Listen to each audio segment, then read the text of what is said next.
dito ngayon sa Ato, sa highest point na is maulan.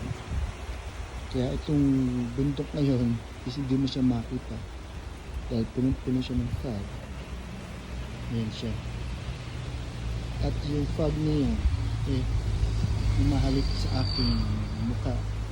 Yung hangin dahil ang lamig. Ano na, is 14 degrees daw. Yung lamig niya. Ayan. Para ka nasa ano? Para ka nasa balimig na what? Wala makita. Sobrang kapal yung fog. Sila tayo. Bahay.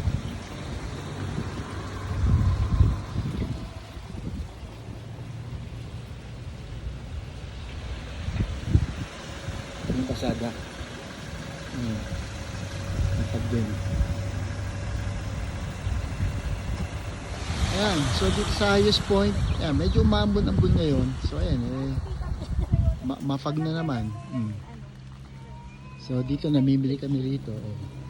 So maraming mabibili dito ng mga vegetable. Ayan. Carrots, Japanese Filipino, Japanese pipino. Ay ma, yung kamatis oh. Depende. Kung yung iba, nilalagyan daw ng Ito ang halaman. Ayan. So pwede kong bumili dito. Ayan, nagpunta pa yan. Yun. So, nagkape muna kami dito.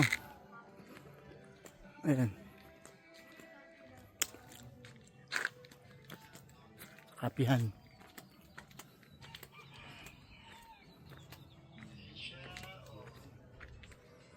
Ayan oh, ganda ng view oh.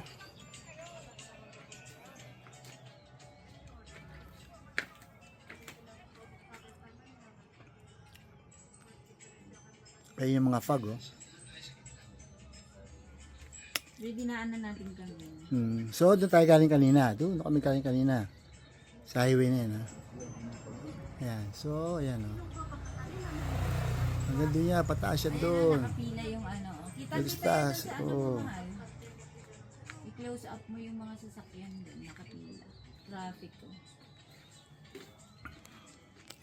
Ito na yung clouds. Ayan na, pupunta na sa amin ng clouds.